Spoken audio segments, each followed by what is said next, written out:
मेरी शादी गांव में हुई है। मेरा परिवार छोटा परिवार है। मैं, मेरे पति नितिन और सासू माँ। नमस्कार जी, मैं हूँ नैना, हमेशा खुश रहने वाली लड़की। मेरी शादी को 6 महीना ही हुआ है।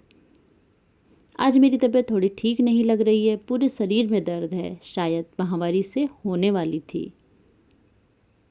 शायद कल की ही तारीख है, इस वजह से पूरे शरीर में दर्द हो रहा है। इच्छा नहीं हो रही थी कि कुछ भी काम करूं।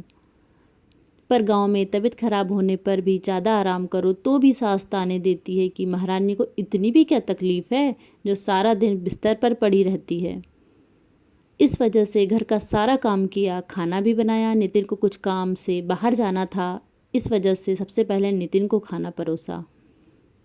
नितिन ने जैसे ही खाने का एक निवाला मुंह में डाला, अजीब सा मुंह बनाकर मुंह का निवाला वाश बेसिन में थूक दिया और बहुत ज़ोर से चिल्लाते हुए बोला कि अभी तक खाना बनाना नहीं आया तुम्हें? इतना सारा नमक, पूरा पैकेट ही डाल दिया क्या सब्जी में? नैना नितिन के चिल्लाने पर बहुत डर गई थी। उसे नितिन से ये उम्मीद नहीं थी। चुपचाप खड़ी रही नैना, क्योंकि सास भी चुपचाप पास ही बैठी थी। वो भी नितिन की हाँ में हाँ मिलाने लगी।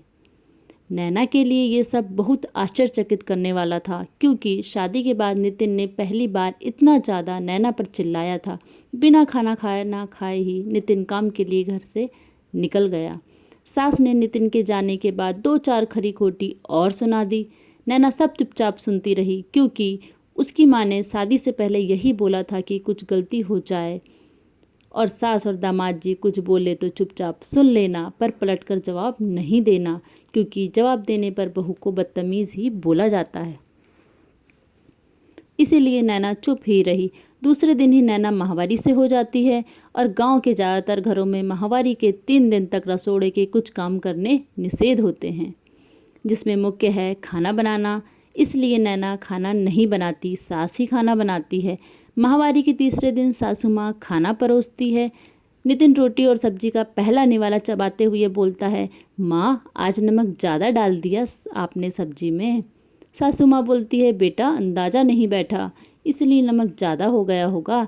ये सब नैना सुन रही थी। उससे रहा नहीं गया और बोला कि उस दिन मेरी तबीयत ठीक नहीं थी, फिर भी मैंने काम किया था, क्योंकि मेरे दूसरे दिन ही माहवारी की तारीख थी। इसी वजह से शायद नमक ज़्यादा पड़ गया हो, और ये गलती कभी भी किसी के साथ भी हो सकती है।